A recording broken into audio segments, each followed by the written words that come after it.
Chile tiene una democracia consolidada, es un país pacífico, tranquilo,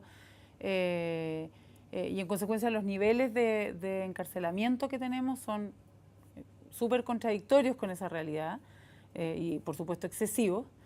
Y generan una situación súper compleja en que en verdad se trata de personas que están afectadas permanentemente en sus derechos, que no los tienen.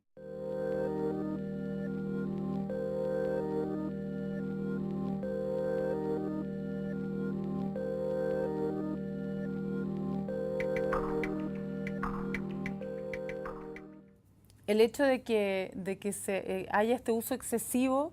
de la prisión preventiva y de la internación provisoria hace que efectivamente haya poco distingo en muchos casos de ciertas situaciones o de la situación más personal del sujeto y tenga peores consecuencias, digamos. Desafortunadamente no se utilizan adecuadamente otros recursos que podrían existir porque no se trata de que no se investiguen los delitos, no se trata de que las personas no reciban sanción y que no haya resguardos durante la etapa de investigación respecto de quienes se está haciendo una investigación si eso corresponde. El problema es que como se ha generalizado esta norma que debiera ser o esta institución que debiera ser la excepción, se dan situaciones tan complejas, ¿no es cierto?, como personas que en realidad tienen un bajo compromiso delictual y que efectivamente entran a este mundo, a este universo en el que terminan peor de cómo entraron, ¿no es cierto?, y ya como condicionados, adaptados a una realidad en la que no tienen opción y que además obviamente en muchos casos los lleva a cometer incluso delitos peores.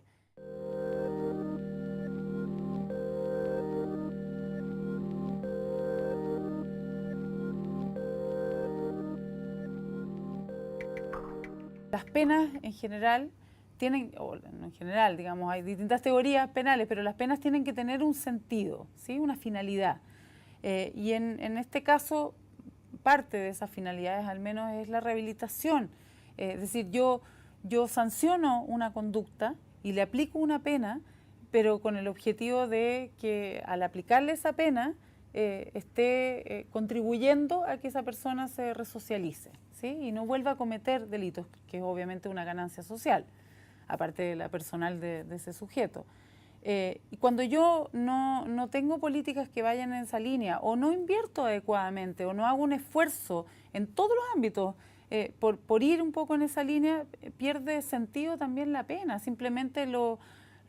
saco de circulación durante un tiempo y luego, sabiendo que en algún momento va a tener que volver, porque no lo puedo tener para siempre fuera de circulación, ¿no es cierto?, y no le entrego nada a cambio del cumplimiento de su sanción. No le doy nuevas herramientas, no interiorizo responsabilidades, no hago nada y lo vuelvo a sacar a circulación con menos oportunidades todavía.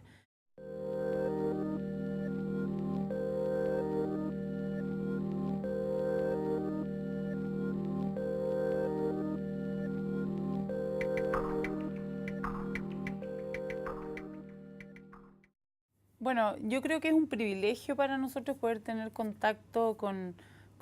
estas personas en tanto personas. Digamos, uno logra tener una visión distinta, mucho más empática y que además permite, yo creo, entender mucho mejor el fenómeno que se produce. Se invisibiliza socialmente, pero internamente también es un proceso que es súper complejo porque estas personas de alguna manera se creen el cuento de que dejan de tener derechos, o sea, sienten que la sanción es mucho más invasiva, mucho más universal de lo que en realidad es, y por lo tanto pierden identidad, a lo mejor nunca han tenido mucha voz, nunca han tenido la oportunidad, la posibilidad, ¿no es cierto?, de buscar otra alternativa, de querer otro destino, ¿no es cierto?, pero cuando entran ahí es como si desaparecieran como personas o como sujetos de derechos en un sistema que se caracteriza precisamente por esa lógica, en todo caso.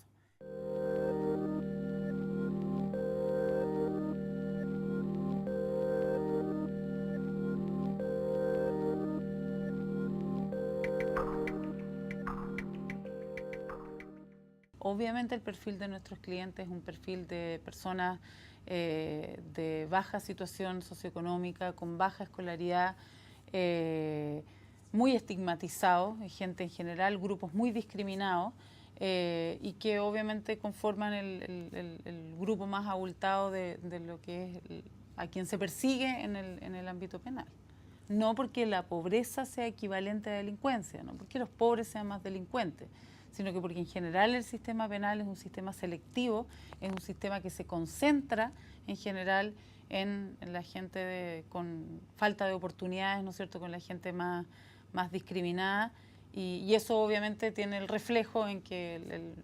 porcentaje mayor de los imputados de la Defensoría son gente que responde un poco a ese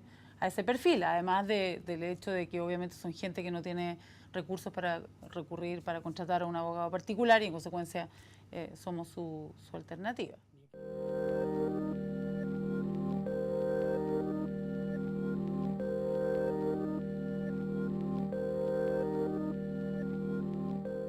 Hay, yo diría, dos reformas complementarias a la procesal penal que lloran todavía no estar alcanzadas, que son la reforma del Código Penal, tener un Código Penal del siglo XXI, ojalá del siglo XXII, que estructure adecuadamente la sanción y digamos, los delitos que deben ser sancionados y las penas asociadas a este, y que se ponga al día en el sentido de que además haga gala de ciertos principios que son indispensables, como por ejemplo el de la proporcionalidad. No es lo mismo matar a alguien que robarle a alguien, y una reforma penitenciaria que también se haga cargo de el post-sentencia, digamos, que se haga cargo de los condenados, de las cárceles, en fin, de cómo se resuelven los derechos y los deberes de quienes están en situación de condena, de que haya una justicia asociada a eso, con jueces especializados, con defensores especializados, etcétera, etcétera.